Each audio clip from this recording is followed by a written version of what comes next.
Pemirsa, jangan sampai utang menghancurkan keluarga Anda. Bagaimana caranya? Bersama saya Chandra Dewi, Anda menyaksikan Cerdas 5 Menit.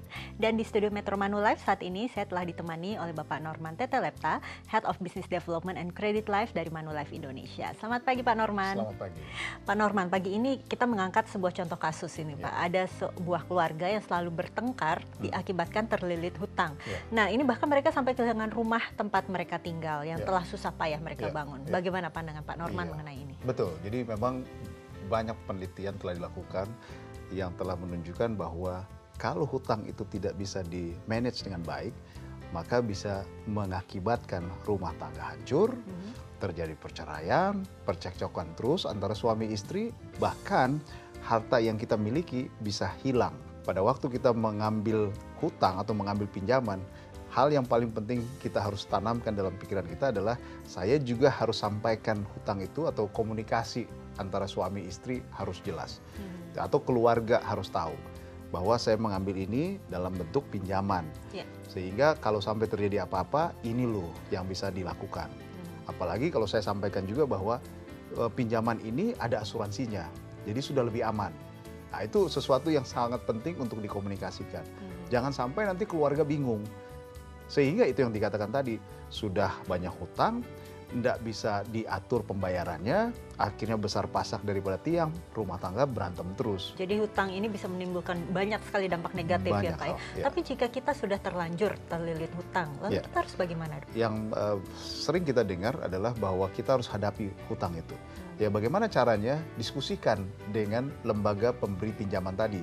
Misalnya perbankan, bicara dengan bank, bicara dengan keluarga. Kalau bank sudah bicarakan dan dia tetap oke, saya kasih soft loan dengan cicilan yang lebih lunak, ya harus dikomitmenkan. Dan yang paling penting adalah pada waktu sudah terlilit hutang, duduk suami istri, keluarga, buat target. Dalam berapa lama saya harus selesaikan hutang ini. Dan nggak ada lagi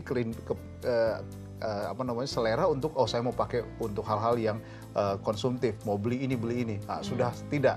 Karena semua fokus untuk menyelesaikan hutang tadi. Oke, Pak Norman, ini terkadang kita baru menikah pun ini sudah terlilit hutang, barangkali mengambil kredit rumah, kredit mobil. Nah, bagaimana kiranya kita menyikapi utang-utang kita ini dengan bijak, Pak, kalau begitu? Jadi kalau misalnya memang kita baru menikah, sudah ada bawaan hutang karena memang sudah cicil rumah sebelumnya, atau mungkin sudah ada cicil mobil, kendaraan.